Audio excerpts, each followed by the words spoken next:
Hello students, myself Dinesh Kumar Dev, lecture biology. आज हम आपको इकाई 6 का अध्याय 22 मानव पाचन तंत्र के बारे में अध्ययन करना है। आपका ये पहला वीडियो होगा मेरा, तो ये डाल लीजिए आप मानव पाचन तंत्र। तो बेटा देखिए, मानव पाचन तंत्र का अध्ययन हम किन टॉपिकों में करते हैं। तो पहले ये पता होना चाहिए पाचन तंत्र किसे कहते हैं, क्या है पाचन तंत्र। प्रश्न बनता है पाचन तंत्र किसे कहते हैं। तो देखिए बेटा, पाचन तंत्र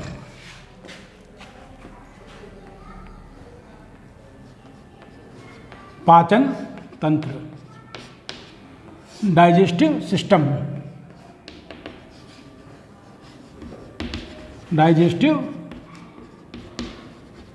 सिस्टम क्या है, किसे कहते हैं। तो देखिएगा, ऐसा तंत्र जिसके द्वारा भोजन का पाचन, अवशोषण और स्वांगीकरण किया जाता है, पाचन तंत्र कहलाता है। कैसा तंत्र? ऐसा तंत्र जिसके द्वारा भोजन का पाचन के बाद उसका अवशोषण और अवशोषण के पश्चात उसका स्वांगीकरण किया जाता है, क्या कहलाता है? पाचन तंत्र कहलाता है। देखिए परिभाषा, ऐसा तंत्र जिसके द्वारा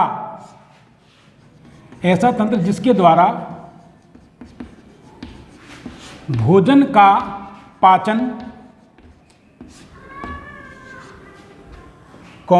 अवशोषण और स्वांगीकरण किया जाता है।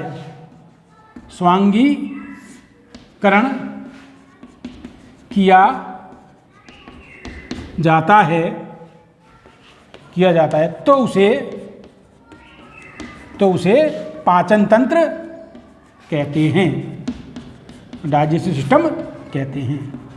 क्या कहते हैं? पाचन तंत्र कहते हैं। देखो डेफिनेशन, ऐसा तंत्र जिसके द्वारा भोजन का पाचन, अवशोषण और स्वांगीकरण किया जाता है तो उसे पाचन तंत्र कहते हैं। अब देखो, पाचन तंत्र के अंतर्गत क्या होता है, ध्यान दीजिएगा। पाचन तंत्र में जटिल कार्बनिक खाद्य पदार्थों का, जैसे जटिल कार्बनिक खाद्य पदार्थ कौन कौन से हैं? प्रोटीन, कार्बोहाइड्रेट, वसा, विटामिन, जल और खनिज लवण। तो ऐसा तंत्र या पाचन तंत्र जिसमें कार्बनिक खाद्य पदार्थों का एंजाइमेटिक अपघटन द्वारा, मतलब एंजाइम क्रियाओं के अपघटन द्वारा अवशोषण योग्य सरल पदार्थों में बदल दिया जाता है या बदला जाता है। तो देखिएगा, अगला पॉइंट है, पाचन तंत्र में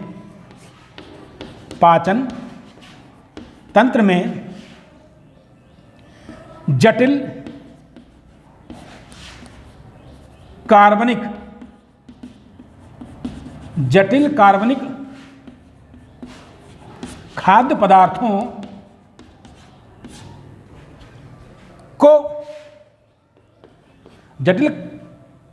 खाद्य पदार्थों को उनके एंजाइमेटिक अपघटन या एंजाइमेटिक जल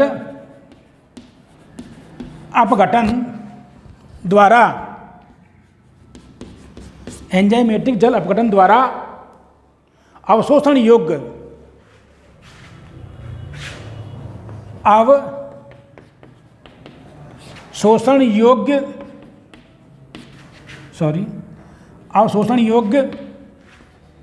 सरल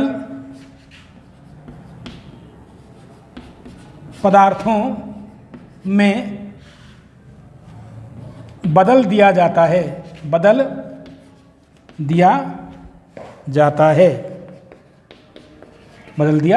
जाता है। क्या होता है बेटा? पाचन तंत्र में जटिल कार्बनिक खाद्य पदार्थों को उनके एंजाइमेटिक जल अपघटन द्वारा अवशोषण योग्य, मतलब अवशोषण के लिए उपयोगी योग्य सरल पदार्थों में बदल दिया जाता है। तो ये किसमें होता है? पाचन तंत्र में। अब प्रश्न आता है कि पाचन क्या है। तो इस प्रकार जटिल खाद्य पदार्थों को अपघटन द्वारा सरल पदार्थों में बदलना पाचन कहलाता है। तो आगे देखो पाचन की डेफिनेशन।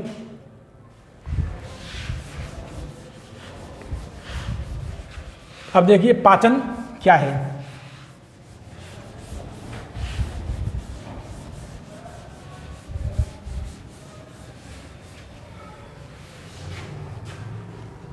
पाचन इस प्रकार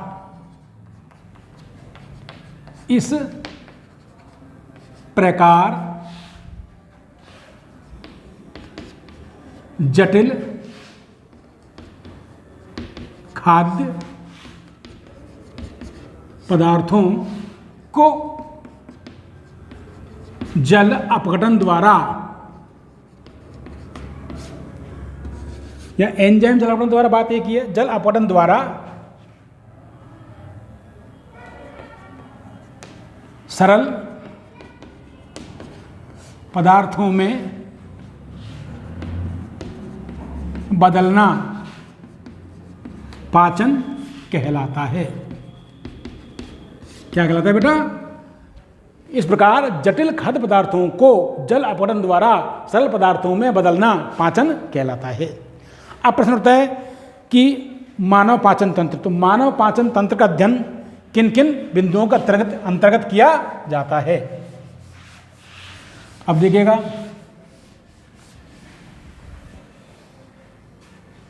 अब आता है मानव पाचन तंत्र। मानव पाचन तंत्र देखिएगा, मानव पाचन तंत्र आहार नाल और पाचक ग्रंथियों या अंगों द्वारा बना होता है। आहार नाल एलिमेंट्री कैनाल और पाचक ग्रंथियों द्वारा या अंगों द्वारा बना होता है। तो देखिएगा इसमें मानव पाचन तंत्र, मानव पाचन तंत्र आहार नाल एलिमेंट्री कैनाल, एलिमेंट्री कैनाल, आहार नाल और पाचक, या फिर ये भी कह सकते हैं सहायक पाचक ग्रंथियों या अंगों, पाचक ग्रंथियों द्वारा बना होता है। डाइजेस्टिव ग्लैंड्स के द्वारा बना होता है। मानव पाचन तंत्र आहार नाल, एलिमेंट्री कैनाल और पाचक ग्रंथियों द्वारा बना होता है। अब इसको हम एक बार चार्ट के द्वारा देख लेते हैं, फिर डायग्रामेटिक देख लेंगे इसको। देखिएगा,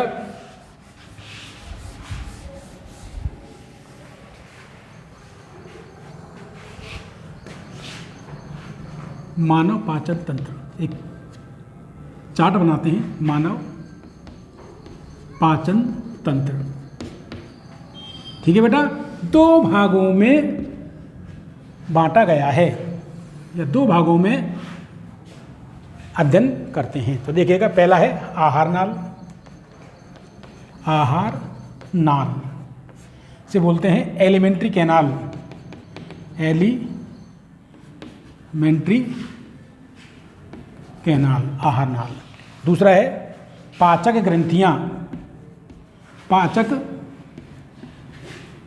ग्रंथियां या डाइजेस्टिव ग्लैंड्स, या अंग भी कह सकते हैं इनको, पाचक अंग, पाचक ग्रंथियां, पाचक अंग। अब देखिएगा इसमें एलिमेंट्री कैनाल क्या होती है? मुख, ध्यान देना, मुख से गुदा तक की लंबाई को आहार नाल कहते हैं। आहार नाल दो प्रकार की होती है, अपूर्ण आहार नाल और पूर्ण आहार नाल। अपूर्ण आहार नाल के अंतर्गत गुदा नहीं पाई जाती है, जैसे हाइड्रा। तो हाइड्रा में आहार नाल जो होती है वो अपूर्ण होती है, उसमें गुदा नहीं पाई जाती है। जबकि मानव में, ध्यान दीजिएगा, मानव में पूर्ण आहार नाल पाई जाती है। कहाँ से शुरू होती है? मुख से लेकर के गुदा तक। मुख है माउथ, उसके बाद में मुख गुहा है, ग्रसनी है, ग्रसिका है, आमाशय, उसके बाद में छोटी आंत्र, बड़ी आंत्र, इसके बाद में मलाशय और एनस गुदा या गुदा द्वार, तो इसमें बटी होती है। तो देखें इसको आप एक बार टीली करें। इसका पहला भाग है मुख, माउथ। दूसरा है मुख गुहा, मुख गुहा, buccal cavity, buccal cavity, CAVITY, buccal cavity. तीसरा है ग्रेसनी, फेरिंग्स, PHARYNX, फेरिंग्स। चौथा है ग्रेसिका, ईसोफेगस, OESOPHAGOUS। पांचवा है आमाशय, स्टमक, आमाशय। छठवां है आंत्र या छोटी आंत्र कर लो, छोटी आंत्र, स्मॉल इंटेस्टाइन, स्मॉल इंटेस्टाइन। और सातवां है बड़ी आंत्र, इसे बोलते हैं लार्ज इंटेस्टाइन, इंटेस्टाइन। इसके बाद में आठवां है मलाशय और नवां है गुदा या गुदा द्वार, रेक्टम, मलाशय RECTUM और एनस ANUS, एनस गुदा। तो देखिए बेटा, मुख, मुख गुहा, ग्रसनी, ग्रसिका, आमाशय, छोटी आंत्र, बड़ी आंत्र, मलाशय और गुदा। तो ये पूर्ण क्या है, आहनाल है। तो आहनाल किसे कहते हैं? मुख से गुदा तक की लंबाई को आहनाल कहते हैं। आहनाल कैसी होती है? आहनाल पेशीय कुंडलित संरचना होती है जो मुख से प्रारंभ कर गुदा तक खत्म होती है, ये संपूर्ण आहनाल होती है। इसको हम डायग्राम के द्वारा भी बताएंगे मैं आपको। इसमें देखिए आप आगे पाचक ग्रंथियाँ। मानव में सहायक पाचक ग्रंथियों के रूप में 3 ग्रंथियों का उपयोग किया जाता है। पहली है लार ग्रंथि, लार ग्रंथियाँ। दूसरी है यकृत, यकृत ग्रंथि। और तीसरी है अग्नाशय ग्रंथि, अग्नाशय ग्रंथि। ध्यान देना, लार ग्रंथि सेलेवरी ग्लैंड्स, लिवर ग्लैंड्स और अग्नाशय पेनक्रियाज ग्लैंड्स। तो इन ग्रंथियों को पाचन तंत्र में पाचन हेतु उपयोग किया जाता है। इनके द्वारा जो पाचक एंजाइम स्त्रक होते हैं उनको भोजन को गलाते हैं और पचाते हैं, जिससे भोजन का पाचन होता है। पाचन के पश्चात उसका अवशोषण होगा और अवशोषण के पश्चात उसको अंगों के उपयोग हेतु स्वांगीकरण होता है। तो ये पाचन तंत्र का एक चार्ट है। अब हम इसको डायग्रामेटिक बताते हैं आपको, डायग्राम के रूप में। समझ में आ रहा है ना बेटा? देखो ध्यान से,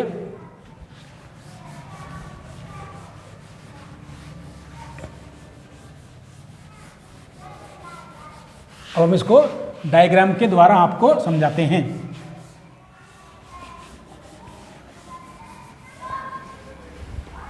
देखिए बेटा, डायग्राम बनाते हैं इसका। इधर बनाते हैं, इधर वर्णन कर लेंगे।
ये है ग्रसनी।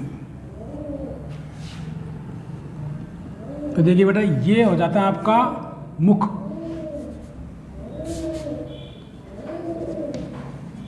मुख, माउथ। ये जो होती है, ये हो जाती है आपकी मुख गुहा। मुख गुहा, बकल कैविटी, ठीक है, बी सी बकल कैविटी। और यहाँ जो ये छोटा सा पार्ट होता है, ये होती है ग्रसनी।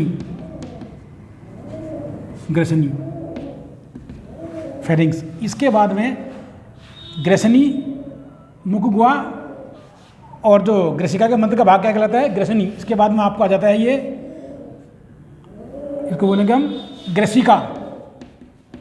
क्या बोलेंगे बेटा, ग्रसिका। Oesophagus, OESOPHAGOUS, oesophagus, GUS, oesophagus. अब आ जाइए, ये आमा से हो जाएगा, बताएंगे। इसके बाद में आपको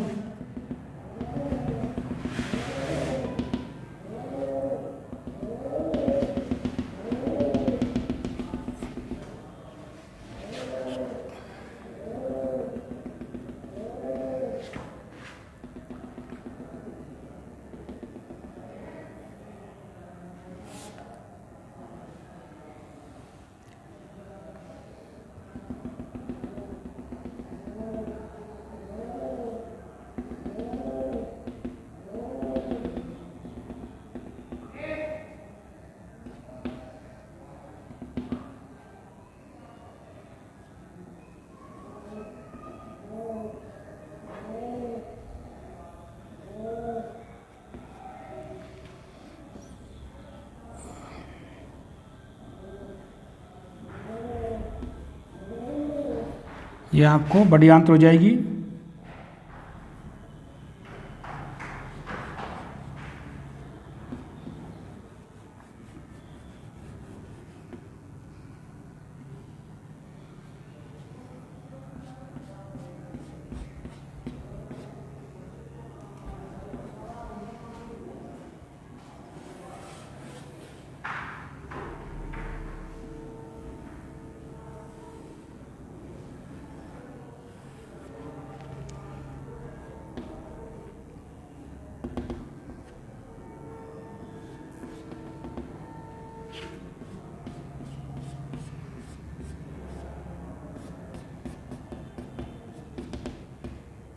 देखिए, ये हो जाएगा आपका, ये आपकी मुख से गुदा तक क्या होती है, आहार नाल।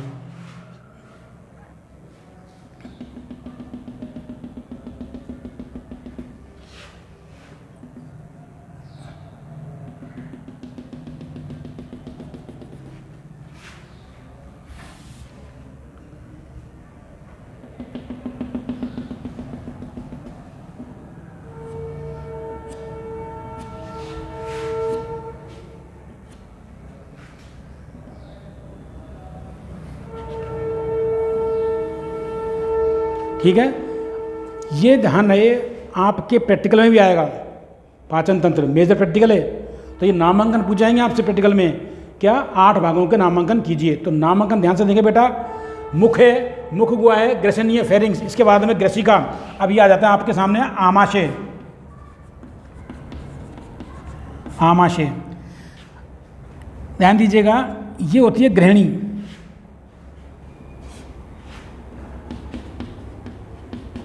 छोटे आंतरा भाग होती है डोडिनम, DUODENUM,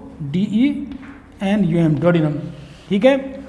और इस गृहिणी युवाकार की होती है, इसके में क्या होती है, पेनक्रियाज, अग्नाशय ग्रंथि, ये होती है अग्नाशय ग्रंथि।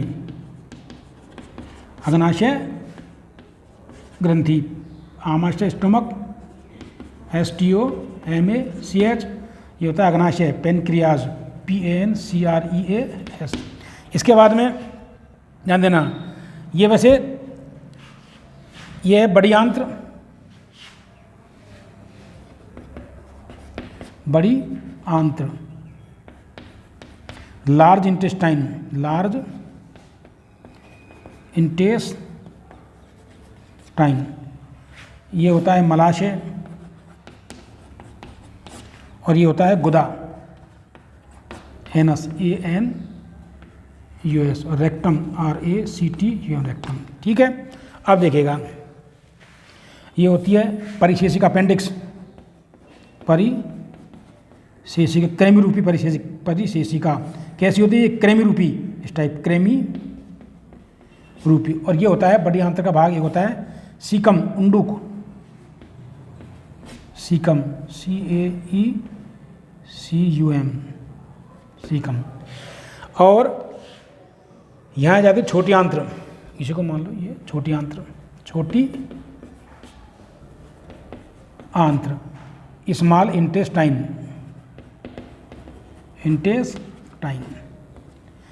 ठीक है। तो देखें गौर से, एक ग्रंथि बनाई है, अब हम बनाएंगे यहां पर क्या है, ग्रंथि कौन सी? यकृत।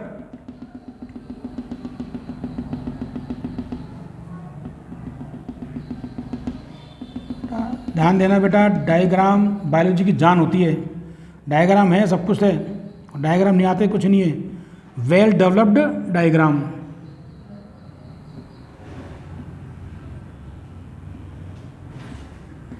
यहीं से पित्ताशय जुड़ा होता है और यहाँ से ये इसमें, और पेनक्रियास से एक वाहिनी और आती है, जुड़ी होती है इसके अंदर। तो ये इसमें देखिए आप, ये आ जाएगा आपको यकृत, लिवर, LIVER, और ये आ जाएगा पित्ताशय। पित्ताशय क्या निकलता है? पित्रस, पित्ताशय, गाल ब्लेडर, गाल ब्लेडर। देखिए ध्यान से, और ग्रंथियाँ 3 बताई थी हमने आपको। यहाँ पर ये इनके पास में होती है लार ग्रंथि, और यहाँ भी होती हैं 3 जोड़ी होती हैं लार ग्रंथियाँ। ये होती हैं लार ग्रंथि, लार ग्रंथियाँ, सैलिवरी ग्लैंड्स, सैलिवरी ग्लैंड्स। देखिए ध्यान से, तो हमने आपको क्या बताया था कि पाचन तंत्र, मानव पाचन तंत्र 2 भागों से मिलकर बना होता है, आहारनाल और सहायक पाचक ग्रंथियाँ।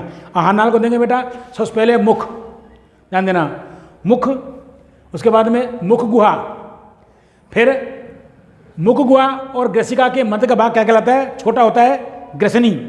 मुख गुहा और ग्रसिका के मध्य का भाग क्या कहलाएगा? ग्रसनी, फेरिंग्स, ध्यान दीजिएगा, फेरिंग्स। ये वाला, ये मुख गुहा है, यहाँ से ग्रसिका है, ग्रसिका काफ़ी लंबी होती है, ध्यान दीजिएगा। ग्रसिका की लंबाई गर्दन की लंबाई पर निर्भर करती है, ध्यान देना। जितनी बड़ी गर्दन होगी उतनी बड़ी क्या होगी बेटा? ग्रसिका। तो सबसे, जंतु जगत में सबसे बड़ी ग्रसिका किस्म होती है जिराफ के अंदर, क्योंकि जिराफ की गर्दन बहुत लंबी होती है, सबसे बड़ी। आप देखिएगा ध्यान से, ग्रसिका कहाँ खुलती है? आमाशय में। तो ये ग्रसिका आहारनाल का वास्तव में प्रथम भाग होता है, जिसकी लंबाई 25 सेंटीमीटर होती है, और आमाशय पेशीय फूला हुआ भाग होता है, बड़ा चौड़ा भाग होता है आमाशय। इसके बाद में यहीं से शुरू हो जाती है छोटी आंत्र। ये छोटी आंत्र का भाग है गृहिणी, डोडिनम, जिससे क्या आती है? यकृत पित्तवाहिनी जुड़ी होती है इससे, और यहाँ से अग्नाशय वाहिनी, दोनों पाचक इसमें आते हैं। इसके बाद में ये होती है छोटी आंत्र का भाग जेजुनम। छोटी आंत्र 3 भागों में बटी होती है, डोडिनम, जेजुनम और इलियम, ध्यान देना। बड़ी आंत्र भी 3 भागों में बटी होती है, सीकम और वृदांत्र, उसके बाद में रेक्टम, मलाशय।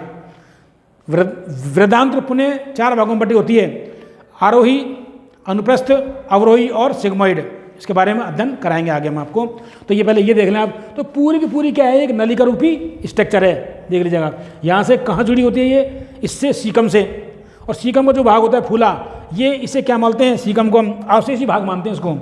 कौन सा भाग है ये? अवशेषी, अवशेषी अंग। तो यह अवशेष अंग जो लास्ट का जो होता है क्रेमी परिशेषिका, ये भी क्या होती है? अवशेष अंग होता है। कभी कभी पेट में अचानक दर्द हो जाता है, इसमें ब्लड नहीं पहुंचता, इसलिए इसको ऑपरेशन के द्वारा कटवा देते हैं इसको। तो ये आपके पाचन तंत्र है। अब देखो ध्यान से, एक एक का इसका वर्णन। सबसे पहले आहारनाल, क्योंकि और लार ग्रंथि देखो, इसके अंदर लार ग्रंथियाँ हैं, पहले पाचक ग्रंथि, उसके बाद में यकृत ग्रंथि है, यकृत ग्रंथि के बाद में कौन सी? अग्नाशय ग्रंथि होगा ये तीनों सहायक ग्रंथियाँ। अब देखिएगा आप सबसे पहले पहला भाग चलता है कौन सा? आहार नाल। आहार नाल, इधर डायग्राम है, इधर वर्णन करा देंगे शॉर्ट में। आहार नाल इसे बोलते हैं एलिमेंट्री कैनाल। Alimentary canal. तो हम आहार नाल का वर्णन करते हैं। देखिए ध्यान से, आहार नाल क्या होती है? ध्यान देना, मुख से लेकर गुदा तक की लंबाई को क्या कहते हैं? आहार नाल कहते हैं। तो देखो परिभाषा क्या है इसकी? मुख से गुदा तक की नाल को आहार नाल क्या कहते हैं बेटा? आहार नाल कहते हैं। मुख से गुदा तक की लंबाई क्या बोलते हैं? आहार नाल। ये क्या होती है? मानव में पूर्ण होती है, ध्यान देना, और जिन प्राणियों में गुदा नहीं पाई जाती है उनमें अपूर्ण नाल आहार नाल कहलाती है। अब देखिएगा दूसरा पॉइंट क्या है इसका, ध्यान दीजिएगा कि आहार नाल कैसी है? लंबी है, कुंडलित है। ध्यान देना, आहार नाल कैसी है? लंबी है, कुंडलित है और काफ़ी मतलब पेशी है, लंबी कुंडलित पेशी होती है। तो आहार नाल कैसी है? लंबी है। एक बार देख लो इसको समझ लो एक बार। लंबी है, पेशी है, कुंडलित है। ध्यान देना, जो निम्नलिखित भागों में बटी होती है। अब ध्यान देना, मुख, मुखगुहा, ग्रसनी, ग्रसिका, आमाशय और कौन सा? छोटी आंत्र, बड़ी आंत्र, मलाशय और उदरद्वार, इतने भागों में बटी होती है। बताएंगे इस बारे में। लेकिन प्रश्न पूछने वाला कि सक्रिय अवस्था में आहार नाल की लंबाई कितनी होती है? लगभग 4.5 मीटर। ध्यान देना, सक्रिय अवस्था में। अब प्रश्न आता है कि मृत्यु के पश्चात आहार नाल की लंबाई कितनी होती है? 7 से 8 मीटर हो जाती है। क्यों हो जाती है? क्योंकि क्या हो जाती है? शिथिल पड़ जाती है, इसलिए इसकी लंबाई बढ़ जाती है, एक्टिव नहीं रहती है। इसलिए मृत्यु के पश्चात आहार नाल की लंबाई कितनी हो जाती है मानव में? 7 से 8 मीटर। कई किताबों में 8 से 10 मीटर भी लिखा हुआ है, लगभग बता दिया हमने आपको। तो 4.5 मीटर इसकी सक्रिय अवस्था में लंबाई होती है। 4.5 मीटर आहार नाल की सक्रिय अवस्था में लंबाई होती है और मृत्यु के पश्चात शिथिल होने के कारण इसकी लंबाई 7 से 8 मीटर या 8 से 10 मीटर हो जाती है। ठीक है बेटा। अब देखिएगा, आहार नाल निम्न भागों से मिलकर बनी होती है। आहार नाल, इसमें देखिए,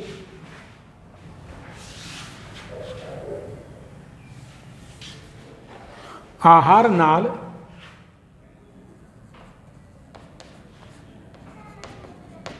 निम्न भागों में बटी होती है। तो पहला हमने बता दिया आपको पहले, ये फिर भी एक बार देख लें। मुख, ठीक है, माउथ। दूसरा है मुख गुहा, मुख गुहा। तीसरा है ग्रसनी। चौथा है ग्रसिका। पांचवा है आमाशय। छठवां है छोटी आंत्र। सातवां है बड़ी आंत्र और आठवां है मलाशय और नवां है गुदाद्वार या गुदा। ठीक है बेटा। मुख, मुख गुहा, ग्रसनी, ग्रसिका, आमाशय, छोटी आंत्र, बड़ी आंत्र, मलाशय और गुदा। अब हम एक एक का वर्णन करेंगे आराम से। ठीक है, तो देखिएगा, डाल हेडिंग पहला मुख, माउथ, MOUTH, माउथ। ध्यान दीजिएगा, मुख, ऊपरी होठ और निचला होठ कैसे होते हैं बेटा? ऊपरी होठ और निचला होठ। ये ऊपरी होठ है, निचला होठ है। तो ध्यान है, दो ओष्ठों, ऊपरी होठ और निचले होठ के मध्य दरार रूपी जो क्षेत्र होता है, दरार रूपी क्षेत्र जो मुख गुहिका में खुलता है, मुख कहलाता है। देखो ध्यान से, इसको एक बार देख लें परिभाषा। दो ओष्ठों, ऊपरी व निचले दो ओष्ठों के, दो ही तो ओठ होते हैं, ऊपरी और निचले दो ओष्ठों के मध्य दरार रूपी क्षेत्र जो मुख गुहा में खुलता है, मुख कहलाता है। मुख